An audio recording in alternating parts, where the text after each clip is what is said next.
मैं डॉक्टर अलका पारिक, सह आचार्य गृह विज्ञान, गवर्नमेंट गर्ल्स कॉलेज सिकंदरा।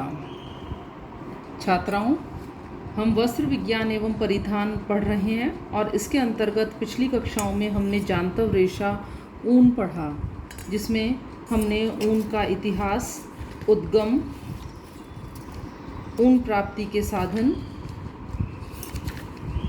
ऊनी रेशों का वर्गीकरण और ऊन का श्रेणीकरण, ये हमने इसके लिए रीडिंग मटेरियल भी प्रोवाइड किया आपको और स्लाइड्स के द्वारा भी आपको ये सब कुछ समझाया है।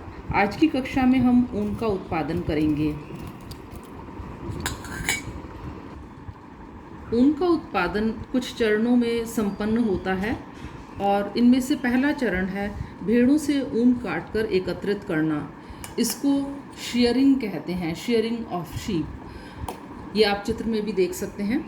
सबसे पहले भेड़ों के शरीर से ऊन काटकर अलग करना होता है। ऊन काटकर उतारने का कार्य प्रदेश विशेष की जलवायु पर निर्भर करता है। जैसे कि भारत में ऊन की कटाई वर्ष में 2 बार की जाती है, मार्च माह में और सितंबर माह में। कहीं कहीं ऊन की कटाई वर्ष में 3 बार भी की जाती है। और इसी तरह अमेरिका में अप्रैल और मई माह में, और इंग्लैंड में जुलाई, और ऑस्ट्रेलिया में सितंबर माह में ऊन की कटाई की जाती है। ऊन की कटाई से पहले भेड़ों को साफ पानी से नहलाया जाता है और उसके बाद कीटाणुनाशक युक्त पानी से धोया जाता है। ऊन काट करके और उतारने का कार्य 2 प्रकार से किया जाता है, हाथों के द्वारा कटाई और मशीन द्वारा कटाई। हमारे देश में हाथों द्वारा कटाई अधिक की जाती है और चित्र में आप देख रहे हैं मशीन के द्वारा कटाई की जा रही है। पेट के बाल पहले उतारे जाते हैं, उसके बाद पीठ, सिर और अन्य जगह के बाल उतारे जाते हैं। सबसे अच्छी ऊन भेड़ के बगलों और कंधों से प्राप्त होती है, जिन्हें काटते समय ही अलग कर लिया जाता है। पेट, छाती, सिर और टांग की ऊन द्वितीय नंबर की मानी जाती है। ऊन काटने के पश्चात उन्हें 100 से 160 किलो भार वाले बोरों में भर लिया जाता है। राजस्थान में मारवाड़ी भेड़ से प्रतिवर्ष लगभग 1.5 किलो ऊन और जैसलमेरी भेड़ से 2.5 किलो तक ऊन प्राप्त की जाती है। दूसरा चरण होता है स्काउरिंग का, यानी कि छटाई और श्रेणीकरण।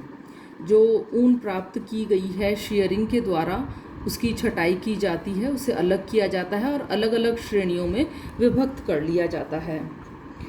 और एक ही भेड़ के शरीर से लगभग 15 से 20 श्रेणियों के ऊन की प्राप्ति होती है। एकत्रित ऊन को किस्म, लंबाई, बारीकी, प्रत्यास्था, मजबूती, सूक्ष्मता और कोमलता के आधार पर विभिन्न श्रेणियों में छांटकर अलग किया जाता है। लंबे और सूक्ष्म ऊन को वर्स्टेड वस्त्र बनाने के लिए अलग रख लिया जाता है।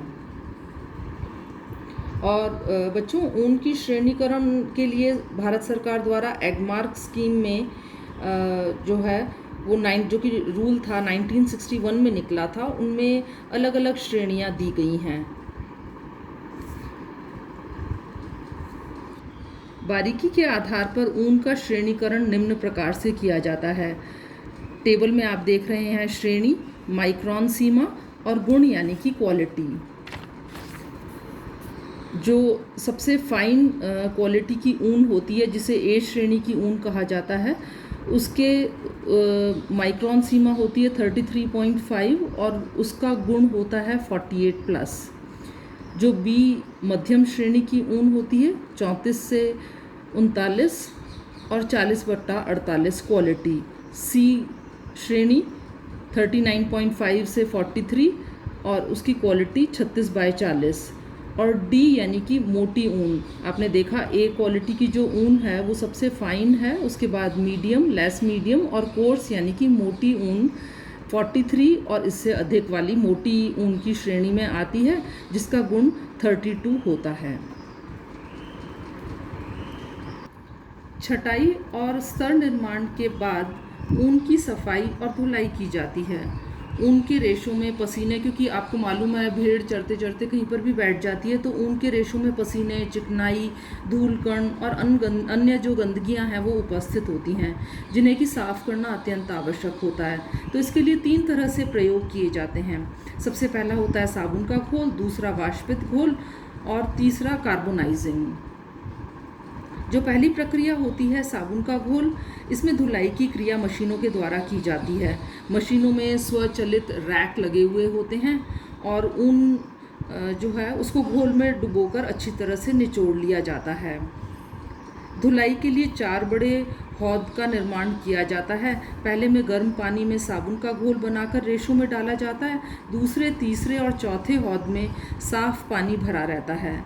साबुन वाले घोल में डालने के बाद रेशों को दूसरे, तीसरे और चौथे हौद में बारी बारी से डालकर खंगाला जाता है ताकि साबुन का झाग पूर्णतः निकल जाए।